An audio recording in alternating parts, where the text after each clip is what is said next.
Hello, Dr. Shaw here, and welcome to another episode on Teaching Humanity Remotely. Today I want to talk to you about one's perception. The other day I was having a discussion with somebody, and this person had some sort of physical challenge, maybe cerebral palsy, and spoke a lot but was a little difficult to understand. And this person had dark skin, and we were talking about being handicapped. And I said something like, when I was a teacher, I worked with students who were very advanced learners, and I worked with students who were called special ed learners. And what I came to understand is that we all are special in how we learn. I said this to this young man, and he called me out on it, and he said, I find that really offensive because kind of like I'm more special than you are. And I said, well, that's a very interesting position because, of course, I wouldn't want to offend you, and I appreciate what you're saying.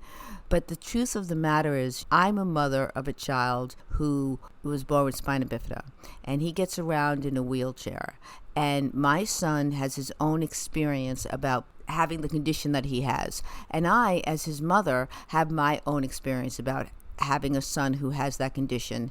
So I have a special need around that condition, around how it impacts my life. My son has special needs around how it impacts his life. And this young man has special needs about how his physical abilities challenge him. I don't know what it's like to have dark skin, and I have heard that people who say I'm a minority because I'm a woman, or I'm a minority because I'm a Jewish woman, I hear that could be very different for someone who has dark skin. That's different. I'm not comparing which position is more of a minority or which position is more challenging. What I want to say is that if I hold myself as being more, in quotation marks, handicapped than you, then guess what? I will absolutely live my life as more handicapped than you. And that was so interesting to me. This was the piece that was so interesting. So this young man was kind of complaining that when he's in a store, people won't treat him the same. People see him as not the same as somebody else who can walk without a limp or who can speak more clearly. And he was upset that people saw him that way. And I totally get it.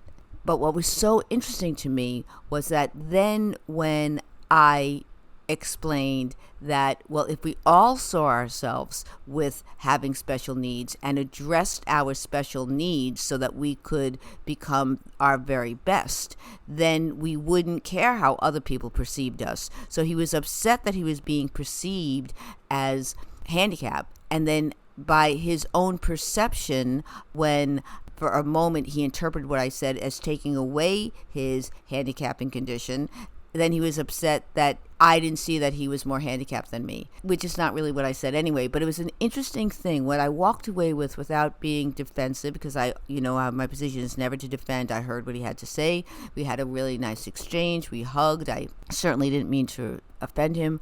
But my learning lesson from that experience is that the way he saw himself might in fact be the largest handicap. And that if I see my struggle as a handicap instead of an opportunity, instead of an obstacle that I can transform, then it's going to be a real handicap.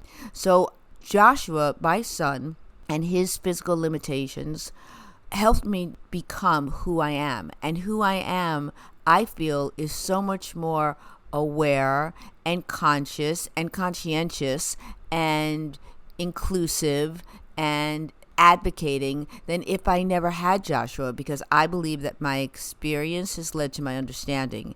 And if I didn't have a child who was not born with his birthright, who had very obvious physical limitations, I might have not had the experience where I was going to become aware of what it means to have that handicap parking and how you need to have a ramp. And I might not have an experience of where I included special needs children into my regular ed class because I want everyone to be just so much more than tolerated, but really celebrated.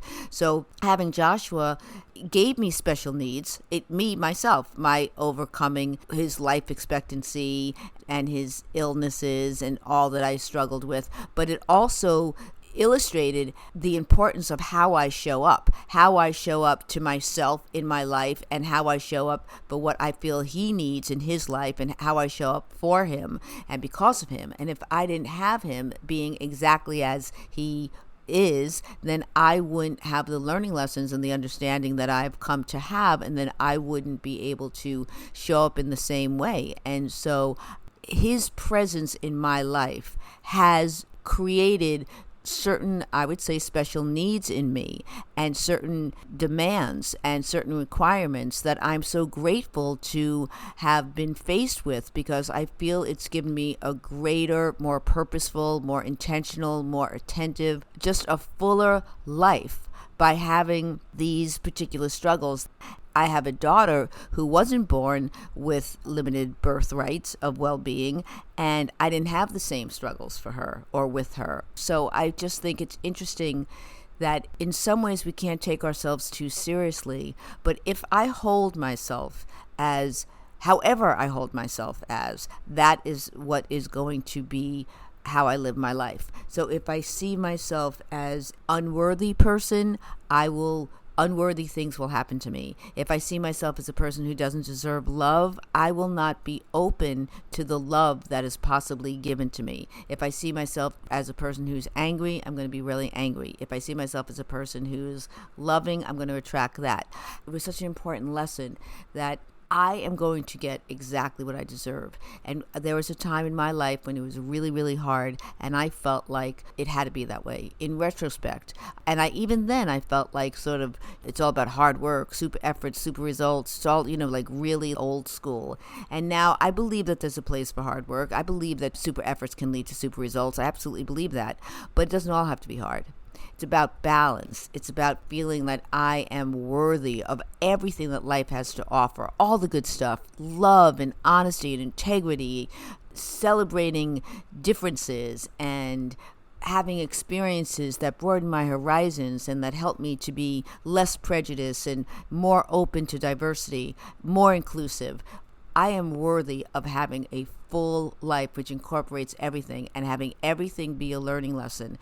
The other day, Joshua said to somebody, my mother made me read Harry Potter, the first book. And I said, wow, I wish you would have said it that your mother invited you to the opportunity to enjoy a book. And then in the end, of course, he loved the book. But it's interesting, I want the words I use matter, and I want to use the words that energetically promote the most well-being for myself and the most well-being for the world. So I really appreciated this discourse I had with this young man, and I don't know if we agreed, but what I felt like afterwards, my prayer for him is for him to see himself with a greater sense of well-being, so that he'll hold that space for himself and it will lessen his load in a way. Instead, there was hidden resentment.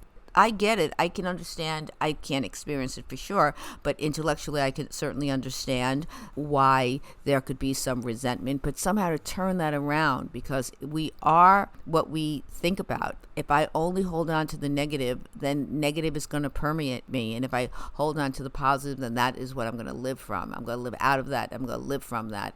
I remember when Joshua was really young, I said, in your lifetime, you're going to need more physical help than other people.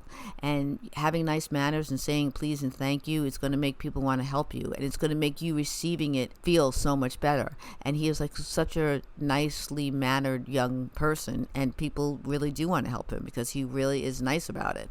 And so I really admire this young man. He lives his family is from Florida, and he goes to college in California, and he's just really not letting his physical limitations limit him, and yet he's holding on emotionally in a way that might hinder all of what is so possible for him because he's so talented. And so my prayer for him is to feel like for himself that he deserves all the goodness that will come to him and that might already be right there waiting for him when he can open himself to that and not just live from a place that could be more negative. That's my prayer for him. And that's a lesson to all of us.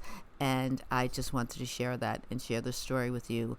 And I hope it resonates. And I hope that there's something that you can benefit from. Until next time, please feel free to write me any concerns or issues or questions or comments at learnwithmeremotely@gmail.com. That's learnwithmeremotely@gmail.com.